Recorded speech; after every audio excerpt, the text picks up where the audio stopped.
Buenos días, lunes 5 de febrero. El viernes a última hora de la tarde la Cámara de Diputados dio media sanción al proyecto de ley bases.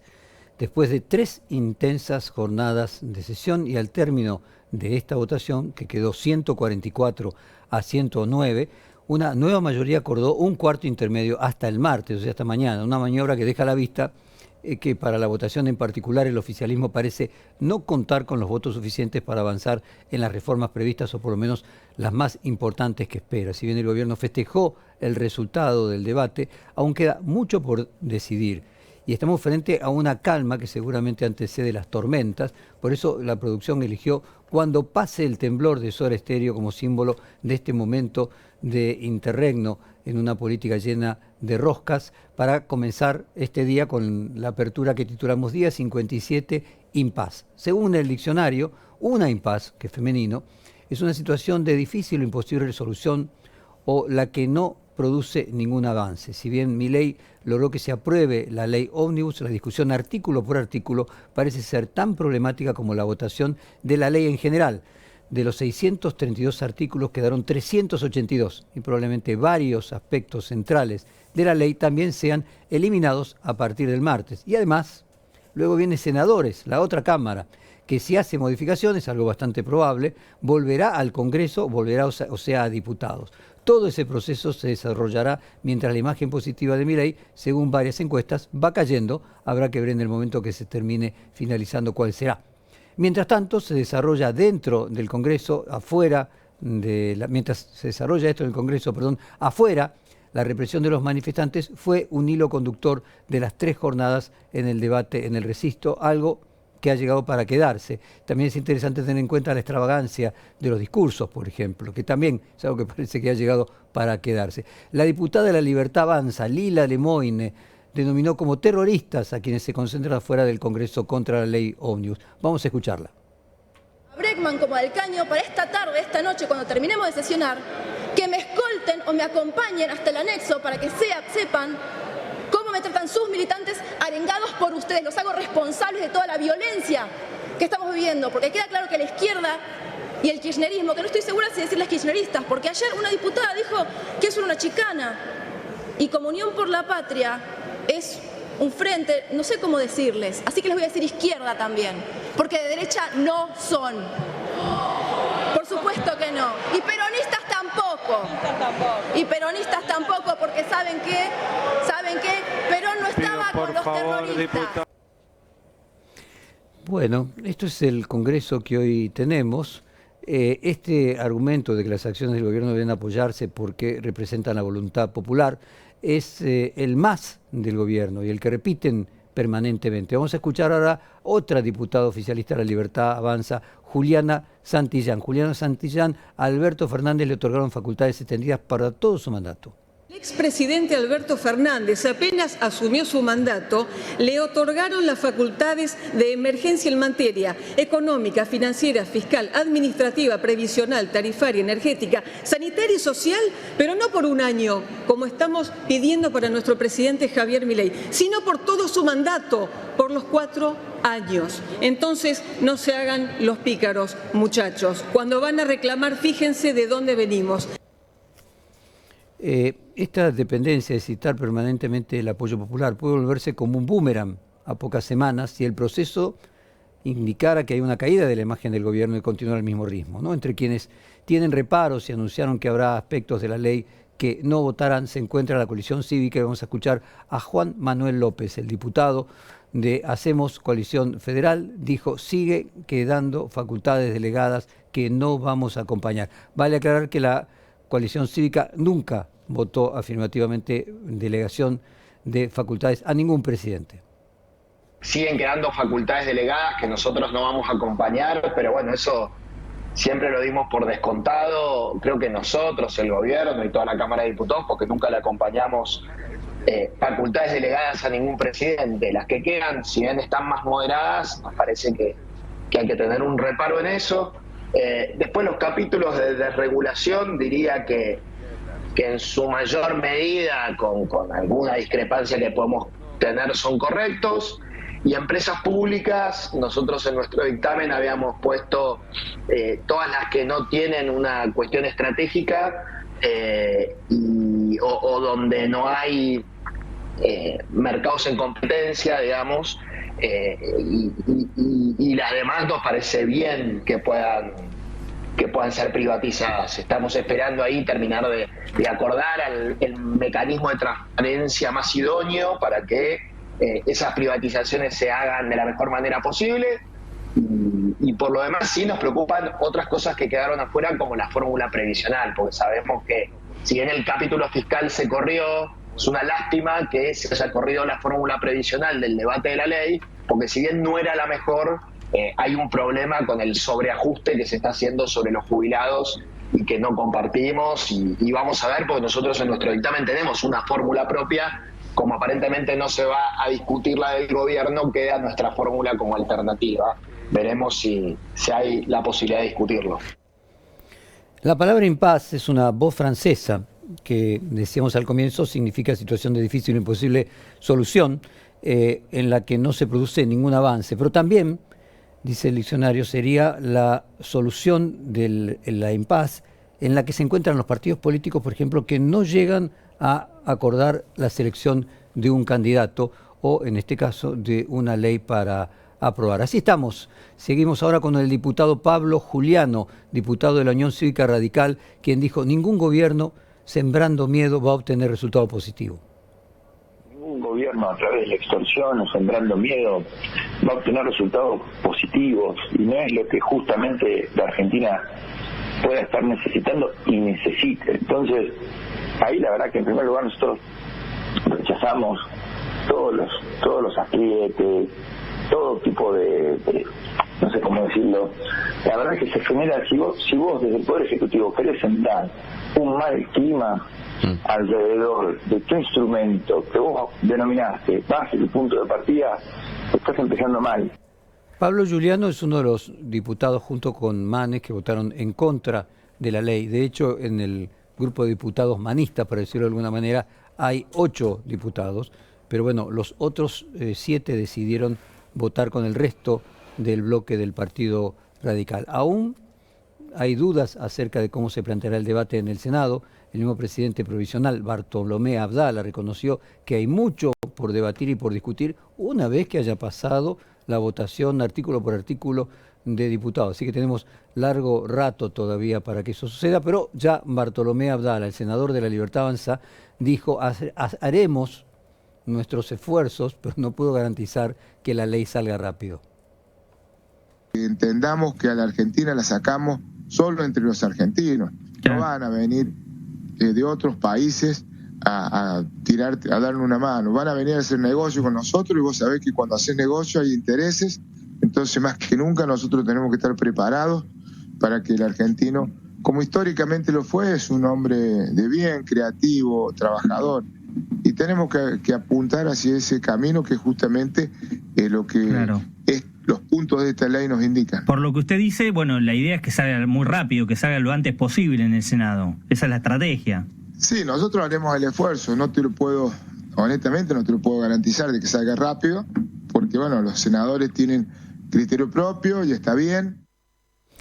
El abordaje, aparte, merece la participación del diputado estrella Miguel Ángel Pichetto, titular del bloque Hacemos Coalición Federal, que fue clave para la aprobación de la ley Ómnibus, y de buscar consensos que le permitan llevar adelante los puntos que él considera correctos de la ley. Además, Pichetto se mostró preocupado por el prestigio institucional del Congreso, que según él se ve vulnerado por el accionar del oficialismo. Vamos a escuchar 2 intervenciones de Miguel Ángel Pichetto sobre el tema. Una: en mi época había disciplina, ahí no hablaban todos. Llevamos 3 días ya, 3 días. La gente dice: ¿qué están discutiendo? Hay un montón de discursos dogmáticos, de posiciones enfrentadas. El oficialismo tiene el deber de tratar de achicar el número para sacar la ley y avanzar rápidamente. Es una tarea de los oficialismos siempre. Es legítimo que la oposición plantee su discurso. No habla nadie de la ley, pocos hablan de la ley. Pero, a ver, tratemos de jerarquizar esto, porque si no el deterioro de la política como valor y el de la representación institucional de este Congreso se cae a pedazos. Es una autorreflexión también que me hago para mí. Yo no me excluyo del conjunto, pero digo, a ver, pensemos a ver si llegamos esta tarde para votar. Y le pedimos también a Unión por la Patria que haga un esfuerzo. En mi época, cuando yo entré como diputado nacional, en el año 93, yo hablé en el segundo año y por orden del presidente del bloque, y había disciplina. Está acá el hijo de Carlos Soria, con el que compartimos la banca. Ahí no hablaban todos, hablaban los que conocían el tema específicamente. Acá habla todo el mundo, todo bárbaro, qué sé yo, todo el mundo toma mate, está todo bien, pero la verdad la imagen que tenemos es bochornosa a veces. Bueno, Pichetto, probablemente uno de los diputados con más experiencia, se muestra como el garante de sostener ciertas formas del Congreso que sostengan su investidura como poder del Estado. Ahora vamos a escuchar a Pichetto enojado con el oficialismo por la arenga constante de los militantes libertarios. En primer lugar, no hay nada para aplaudir. Dígale a la barra que no aplaudan. Ordenemos la sesión. En segundo lugar, sería importante que aparezcan las autoridades del oficialismo hablando. Si no, es el libre albedrío, cualquiera habla, dice cualquier cosa. En segundo lugar, el bloque Hacemos no va a permitir que se interrumpa la labor de un poder del Estado. Lamentamos profundamente... No aplaudan nada, viejo. Dejen de aplaudir, no sean pelotudos. Parece que están en una fiesta, viejo, dejen de aplaudir. Pichetto está jugando un rol muy interesante. No es exactamente un diputado opositor, más bien se ubica como tutor del oficialismo que los guía, los reta por su inexperiencia. Y el líder de Hacemos Coalición Federal es además un político profesional en el sentido estricto del término. Y defiende, como lo escuchábamos en el Congreso, completamente el valor de la política. Evidentemente la antipolítica pudo servir para ganar elecciones, pero a la hora de gobernar el gobierno libertario termina recurriendo a quienes criticó siempre. Y otro caso interesante allí también, mucho más joven, pero siempre agudo, Nicolás Massot, estuvo en una entrevista e hizo una síntesis muy concreta de cómo afectó este proceso de discusión del Congreso a la imagen del presidente. Era una entrevista con Iván Serradowski. Escuchémoslo a Nicolás Massot diciendo qué mala suerte tuvimos en el reparto de líderes liberales. Personalizar el debate es una actitud bastante infantil, porque al final ninguno de nosotros está ahí a título personal, estrictamente hablando. Por supuesto que todos los agravios del presidente, las amenazas, los aprietes, hablan de él, ¿no? La verdad que es hasta tragicómico, porque él todavía se sigue ufanando de que no negocia, digamos, de que no cede, y hubo funcionarios de él que vivieron en el Congreso las últimas 3 semanas negociando artículos. Entonces, la verdad es que el que queda mal es el presidente, ¿no? La realidad va por otro lado. De manera que cuando uno tiene en claro eso, cuando uno tiene en claro que lo que diga el presidente en definitiva uno lo tiene sin cuidado, porque todos más o menos tenemos una cuota razonable de autoestima y de amor propio como para que venga alguien a hacerlo a uno cambiar, y cuando uno tiene claro por qué está sentado ahí y qué es lo que quiere para el país, bueno, después en todo caso el reproche casi marginal es, bueno, qué mala suerte que tuvimos en el reparto de líderes de digamos, liberales, o en esta nueva moda mundial de líderes conservadores y derecha, que bueno, que no nos haya tocado otro tipo de liderazgo. ¿Tuvimos mala suerte en el reparto de líderes liberales? Son liberales. O sea, ¿a quiénes se refiere? ¿A Milei, a Macri, a Menem? Son liberales. ¿Crea que eran liberales Alzogaray o los militares o Martínez Dios? ¿O casualmente las personas que merecen utilizar la palabra liberal tendrían que tener simplemente trascender la cuestión económica y plantearse el origen del liberalismo? Palabras tan apropiadas injustamente como liberales debe haber poco en el diccionario político. Probablemente también haya habido más habilidad política y más capacidad para defender la investidura del cargo que les toca ocupar en personas de otras ideas. Pero nuevamente creo que el problema que tenemos aquí es de definición. Se utiliza la palabra liberal para personas que, por lo menos de mi expectativa, tienen nada de liberal. Ahora, tal vez el contenido de las decisiones que se toman tienen consecuencias similares en todo el mundo. El fin de semana, en Periodismo Puro, en el programa que hacemos en el canal NET y también en Radio Perfil los domingos y que sale publicado en el diario Perfil, hubo una entrevista a un escritor, un columnista del periódico inglés The Guardian, que se llama George Monbiot, que tiene la tesis de lo que está haciendo Milei en la Argentina. Es lo mismo que hicieron los conservadores de Margaret Thatcher en el Reino Unido los últimos 45 años y al mismo tiempo lo mismo que hace el protocolo de Bullrich, es el protocolo que utiliza el Partido Conservador para limitar la protesta en el Reino Unido. Vamos a escuchar a George Monbiot. En este caso, él obviamente hablaba en inglés, la versión en español es la traducción hecha con su propia voz por inteligencia artificial. Dice: Milei y Bullrich vistos como imitación de la política inglesa conservadora.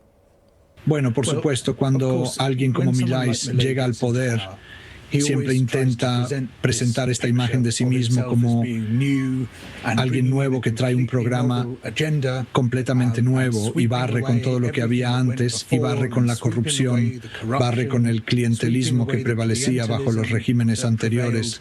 Pero lo que vemos en su programa, y de hecho en muchos otros en todo el mundo, no es más que la misma vieja historia neoliberal de austeridad y privatización. Y ahora estamos dolorosamente familiarizados con ello aquí en el Reino Unido.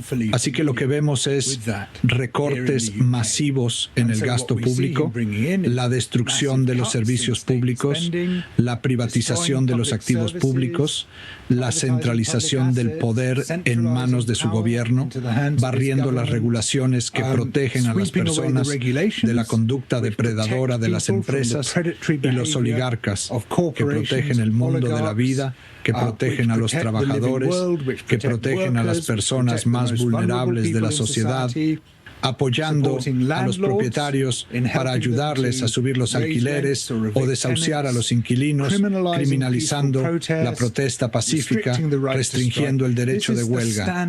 Este es el paquete neoliberal estándar. Se aplica en todo el mundo. Es lo que hemos estado sufriendo en el Reino Unido durante 40 años. Es lo que está sufriendo la gente en Estados Unidos. Es lo que Jair Bolsonaro trajo en Brasil. Y por supuesto, como ustedes saben muy bien, es lo que Augusto Pinochet trajo en Chile tras su golpe de Estado. Bueno, él dice que particularmente en la ley Ómnibus, Milei pareciese querer hacer en una sola medida lo que los líderes libertarios ingleses, que nuevamente no son liberales, hicieron durante todo el tiempo, es decir, concentrar en 45 días lo que los conservadores ingleses hicieron a lo largo de 45 años. Pero bueno, como tenemos ya la experiencia de este plan, según este columnista Monbiot, le preguntamos, bueno, ¿y cuál es el resultado a lo largo de 45 años? El resultado es apenas creíble para las personas que no han visitado el Reino Unido desde hace mucho tiempo. Vienen aquí esperando un país limpio, bien gestionado, donde todo funciona, y ven un país efectivamente en ruinas, dice Monbiot. Nuestros ríos, por ejemplo, están llenos de mierda, dice textualmente. Ahora son cloacas a cielo abierto porque las compañías de agua privatizadas, en lugar de invertir en sacar los residuos, directamente lo echan a los ríos. Nuestros trenes no funcionan, se averían constantemente, se cancelan constantemente porque las compañías ferroviarias privatizadas no invierten el dinero en mejorar el sistema. Nuestros hospitales están en estado de colapso, cada invierno no pueden acoger a los pacientes que lo necesitan. La gente se muere en las ambulancias que espera afuera intentando descargar a sus pacientes. Las ambulancias no pueden ir a recoger a nadie más porque se han convertido en una extensión del hospital. Y la gente se arranca los dientes, se paga dentaduras postizas caseras con pegamento. Están tomando sobredosis de analgésicos porque no pueden acceder a odontología. Es decir, todas las funciones básicas del Estado se están desmoronando y en lugar de abordar estos problemas, el gobierno pretende criminalizar a las víctimas de esta crisis. Así que ahora mismo, pasando por el Parlamento, tenemos un nuevo proyecto de ley que dice que las personas que duerman en la calle serán encarceladas o multadas con 2.500 libras. En otras palabras, el gobierno está dispuesto a proporcionar celdas de prisión para que las personas sin hogar puedan tenerlas como si fueran casas. Según él, este es el resultado de las medidas que Milei quiere tomar en una sola ley, pero aplicadas durante 45 años en Gran Bretaña, es decir, de Margaret Thatcher en adelante. Además, imaginen estos resultados, pero no partiendo de la Inglaterra potencial mundial de los 80, sino que todas estas medidas se van a aplicar en un país que casi la mitad de los argentinos son pobres, 1 de cada 10 además indigentes. El resultado sería cuantitativamente peor, es decir, la Inglaterra de los años 80, si bien desde la perspectiva de los ingleses estaba en decadencia respecto a aquel gran imperio donde el sol nunca se ponía, de cualquier forma era infinitamente mejor la calidad de vida, el estado del bienestar del que hay en la Argentina hoy. Quien nos puede dejar un poco más tranquilo, diciéndolo con humor, es el reelecto con el 85% de los votos, Nayib Bukele, presidente de El Salvador, que ayer tuvo elecciones. El mandatario dijo que el remedio que se aplica en la Argentina es más leve que el de El Salvador y ofreció cierta forma de asesoría a Patricia Bullrich en materia de seguridad. Vamos a escuchar a Bukele hablando de la Argentina. El Salvador no es el Reino Unido, pues lo mismo se pudiera decir que El Salvador tampoco es Argentina, y que hay diferencias entre los problemas de Argentina y los problemas de El Salvador. Incluso el problema de seguridad argentina que existe no es tal vez tan apremiante como lo era en El Salvador, y por ende las medidas que pueden ser compartidas de parte de nosotros para lo que pueda ser aplicado en Argentina, pero de repente no tendrían que ser tan drásticas porque no necesitan resolver un problema tan grande como el nuestro. Como el problema es más pequeño, tal vez el medicamento puede ser más pequeño también. Ahora, hay similitudes, sobre todo el hecho que somos latinoamericanos, hay similitudes culturales, hay similitudes entre cómo se forman los fenómenos delincuenciales, en las que se forman generalmente producto de la pobreza, y hay bastantes similitudes en las cuales se pueden tomar como ejemplos lo que pasa en El Salvador y lo que pasa en otras partes del mundo. Nosotros hemos ofrecido oficialmente a la ministra Bullrich no asesoría, porque creo que no es esa la palabra, sino la colaboración que ellos necesitan en todos los temas de seguridad, que es lo que hemos platicado, pero cualquier otro también.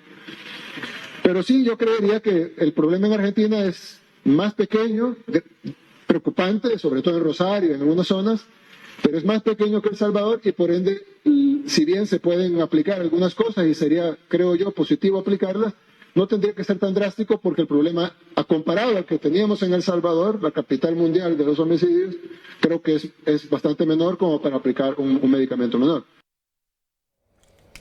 Bueno, ahí teníamos a Bukele cumpliendo aquello de que las figuras políticas, cuanto más extravagantes y más excéntricas son, más masividad y popularidad tienen. En el caso de El Salvador es un país infinitesimal, podríamos decir, un país muy pequeño, muy pequeño, que simplemente es noticia y se refiere a la Argentina como un punto de referencia, casualmente por las excentricidades de Bukele. Pero no solo Bukele con su excentricidad logra ser reelecto con el 85%, en esta época donde cada día se le da la razón a Guido respecto de que lo que fue, que la sociedad del espectáculo, que lo que fue realidad se convierte en representación.